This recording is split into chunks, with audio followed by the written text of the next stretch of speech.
This is the Night Wolf howling at you, and today we're going to take a look at the Masters of the Universe X Thundercats Cheetara action figure, the fastest feline in the universe. We're also trying this out in a light box just to see how well this works. Hopefully it works well, because it would be nice to be able to do this without having to, travel to record my reviews. So this is also a test of that. And of course, the reason I picked Cheetara was because I've been wanting to review her for a while, and I found her at Target in the wild, and I'm still waiting for the actual figures I've ordered from Entertainment Earth to get here. Also, just wanted to say, anybody knows that one song by Shakira where it starts out with like, Shakira, Shakira? Every time I look at this, I'm thinking, Cheetara, Cheetara. Sorry, can't help myself. Anyway, let's take a look at the back of the box here. And we've got a nice bit of artwork for Cheetara fighting against Trapjaw, who actually looks a bit different here too. So I wonder if there will be a Third Earth version of him, or a Thundara version of him, I guess it would be. Beware, forces of evil! Nothing in the universe can match the speed of the Thundercats' ferocious warrior, Cheetara. You can plug her staff into the handle of her bracer. Part of this wave, of course, is Lion-O, the Lord of the Thundercats, Cheetara, the fastest feline in the universe, and Battle Cat Man, most powerful cat in the universe. Okay, but aren't all these characters going to be cat-related eventually? Let's go ahead and open this sucker up.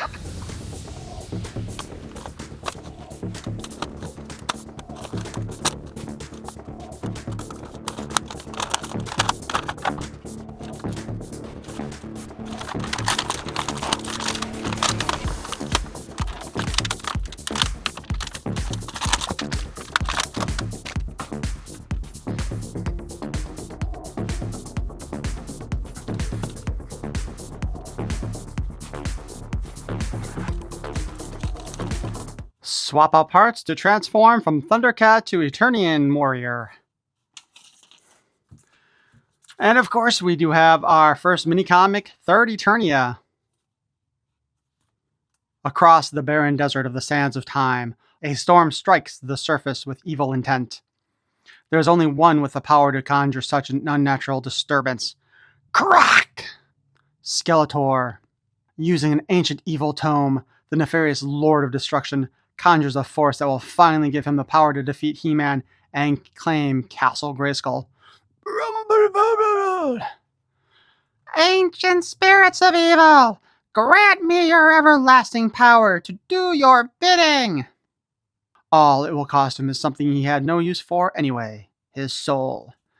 Skeletor knows the tome speaks true. The Black Pyramid crosses time and space to heed Skeletor's summoning. Eternia trembles in fear as the ancient spirits of evil welcome their new herald. But unbeknownst to them, before leaving Third Earth for New Thundara, the Thundercats defeated Mumm-Ra and destroyed the Black Pyramid. Lion-O, Lord of the Thundercats, swore to battle the ancient evil should it appear again. The Eye of Thundara awakens. This can only mean one thing. Sword of Omens, give me sight beyond sight. Just as I feared, it's the Black Pyramid. Tiger has been taken captive. Lion-O, a planet just appeared from out of nowhere. Gravitational readings are off the charts. We're being pulled in. If Tiger is here, then the Tower of Omens is undefended. My thoughts as well, Cheetara. Bring us in, Panthro. Get ready for a rough landing. These energy readings, they are incredible. Wherever we are, Tiger needs us. Where are we? And maybe a sign of hope. Thunder! Thunder! Thundercats! Ho! Lion-O. Hello, friends. This is Otz. Hold it right there. At least I hope you're friends, landing on our planet wielding a weapon as powerful as one you hold. I seek no quarrel. I only seek our friend. Then perhaps we can help you find him, Lord of the Thundercats. Welcome to Third Eternia. You're a Thundercat. Combining their efforts to comb the desert, our heroes find Skeletor's lair, the Black Pyramid. That's where Tiger is being held. Then we will lead the way, but be warned, Skeletor is not to be trifled with. Once I combine the Power Sword and the Sword of Omens, I will have in my hands the ultimate weapon. Nobody will be able to defeat me, not even He-Man. Famous last words, you bag of bones. Lion-O will stop you. I hope he does. I have a surprise for him. Ancient spirits of evil, transform this decayed form to Skelra, the ever-living. Oh, that's the end of the book. Exciting. I don't have as much space to throw stuff around as I used to. All right, so Cheetara starts out in her Eternian garb, which... Wow. They don't actually give you instructions on how to take this off of her, and there are no clips. So this is going to be a whole strip down the entire body to remove it type of thing when we get to that point. But let's go ahead and take a... Holy crap. Okay, so I have enlarged or zoomed in a little bit more on the review here. So we have Cheetara's face sculpt there. I think it looks pretty good. She does appear to have some pink eyeshadow on there, so that looks pretty nice. And I like the headpiece. Like, her new Eternian look is really good, especially compared to what I've seen of Panthro. One thing to note, though, again, I think I already said this, but it is a piece all around, single piece, so we'll have to take her all apart. We do have the replacement boots here, which, again, my thought on this, how cheap, exactly how much money did they save by not giving us actual feet on these ones? Plus, I kind of would have liked to have seen her have a higher heel. Also, there are straps on the bottom here that they did not paint. Just because of that switch over. So that's another reason I think it would have been nice if they had gone ahead and just given us the other boots so we could have had that paint swap down there. And I do believe that these boots may be different from what we've had in other Origins figures. Articulation-wise, her head moves down, up, and sideways. The hair does interfere with some of that momentum. You can spin it around. But be careful because the hair does slip and slide. Arm goes up and down with a hinge. Spins at a 360. Elbow has a hinge again. And it does the almost 90. The bracelet is a separate piece.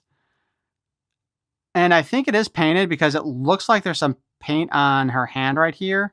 Probably be hard to tell. We can spin the hand. And we can hinge it in and out. That paint becomes a little bit more evident. I could try plucking that off, but I don't want to, in case it's not paint, or in case it's not paint from something else, but her hand is painted instead. The bracer itself that's on there holding her half of the her mini stick, I guess you could call it, does come off. And it has left indents on her skin. For some reason, though, they did not give us two gripping hands. I mean, she does have kind of a slightly clawed hand. Not quite a Catra clawed hand, though. Why they didn't give us two gripping hands, though, is kind of silly. I think they should put that in there because she has a staff or a weapon, so most commonly she'd be holding it two-handed. We do have a waist swivel. Her outfit goes with it because it is not separated into a top and bottom. We can kick forward that far. We can only kick back about that far, which is almost no kickback at all. And we can kick sideways. We have a hinge at the knee, so we get there just about 90 degrees there. Of course, since it's on a peg, it can also spin. Spin at the boot cut, though it is a tight one. Hinge at the ankle, and a spin around there too. So that's her in her Eternian garb. Now let's go ahead and remove that. So we'll pluck her hair off. And we'll try to put the new hairpiece in. Now this looks like it's going to be a really tight fit. Like, I don't know if you can see that, but there is a indent there for her ears to fit in. That's kind of trippy. I thought it was weird when they would give us the little slide grooves for Baroness's glasses. There we go. Got that in place. Now we'll pop the whole head off. And we'll pop the arms off. And then we'll pop the body off, because we got to slide that down and pull that out. Looks like her body is molded in this pink plastic, and holy crap.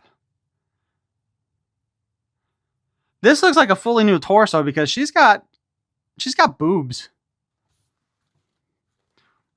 I don't know how well you guys can see this, but those are definitely boobs. I don't think any other figure that we've had has had boobs that big. I am guessing that might have something to do with the licensing for the Thundercats. I hope to God they use this body for the female Eternian characters in this series. I'm just saying that right now. You can call me a pervert if you want, but I am so tired of every female action figure that they come out with lately having tiny tits.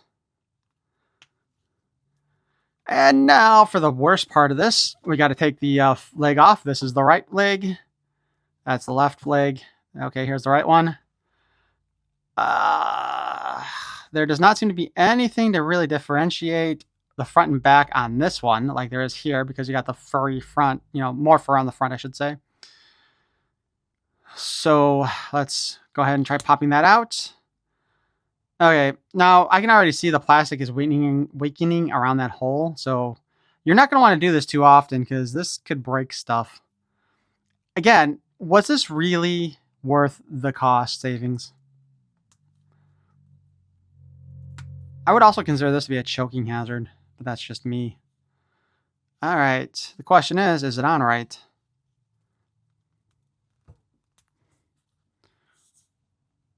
Let's see. That looks about right for the curvature. So let's go ahead and do the other leg. Oh, here's the reason why I hate using this table. Yeah, I've got this light box on the table I did the Rattler review on. So it's not exactly the most stable table either. Everything is shaking. Oh, for f***'s sake. I hate this. So I'm going to tell you right now that if you want to be able to swap out both versions, you're going to be better off just buying two and dedicating one to each side. You know what I mean? Put that in place. I think that boots on backwards. There we go, because I'm trying to figure it out with the natural angle of the feet there. Where is my stand? So there we go. We got Cheetara on our stand. Put her her staff in place. Now again, because she doesn't have a gripping hand, you just kind of have to put it in there like that. So actually, I guess we should probably have it holding that side, since usually you're holding it. When you're holding a staff, you have one hand up and one hand down. So this is just dumb. Like, I guess it's passable like that, but it just doesn't look particularly good. And Cheetara's head sculpt on here looks really nicely done. Well, I mean, I guess the hair sculpt in this case. But it does work out really well with her. Also, not only did they give her actually a nice set of boobs, they got her a nice ass too. Like, I'm assuming this has to do with the licensing for the Thundercats, because I don't think Mattel would do this if they didn't have to. Because they've had that habit of, basically trying to make the female characters as androgynous as possible. And she's got a hell of a booty, and she's got a hell of a set of boobs. So, yeah, I think they need to be using this body for every other female figure they do in this lineup. I do want to see what they do with Tila, though. That one I'm the most curious about. So overall, though, I do like this figure. I wish they'd given us two gripping hands just to be able to have her hold her staff in a good position. Otherwise, you might as well just have her keeping the mini staff. Although, who's going to take that off the bracer anyway, to be perfectly honest with you? I'm probably not. So I got out the Frosta from the cartoon collection to do a comparison to Cheetara's body. And you'll notice quite a few differences besides the butt and the boobs. It looks like the thighs are a little bit longer. It is a little bit hard to tell because Frosta is wearing heels and Cheetara isn't. But the thighs do look longer, and so does the lower half of the torso where the butt is. It does look like there's more space for the tummy. So when we look at the top part of the torsos, those do appear to be the same height. Although the shapes are a little bit different, I would say. Well, obviously with the breasts they are for sure, but also the back there. So in this shot, or these shots I should say, we are taking a look at the cleavage specifically. Again, This is to show that the breast shapes are different. Cheetaras are bigger, they stand out more. And I mean, honestly, when you look from Frosta at the top, she looks like a dude. So now we're taking a look at the backside where you can definitely see the difference in the shape of the booty. And this also kind of shows us the height difference on the thighs again. And also I think when you look here, you can also tell that the bottom half of the torso is a little bit taller than on the previous cartoon collection figures. As far as part swapping goes, you can of course swap the parts as you have with previous Origin figures. However, you will notice that the arm shapes are definitely different, especially the upper arms. And in the case of the Cheetara figure, her waist actually narrows more than the cartoon collection figure does. So there's a size difference between the tops and bottoms on the two figures. But why don't you guys tell me not only what you think, but how you think the quality of this video turned out? Based on what I am seeing on the screen of the camera, I'm not particularly thrilled about it, to be perfectly honest with you. I don't know, maybe I do need to get a small tripod to put inside here. Put it actually inside the light box and just instead of just outside the light box. But I didn't want it to shake if I shook the table in the box. That's I'm kind of curious what you guys think on that. Of course, what do you think of this figure? I hope you enjoyed this look at our Cheetara. And if you did enjoy this review, please feel free to leave a like. And if you want to hear more of my nonsense, go ahead and subscribe. Thank you for watching. Peace and love.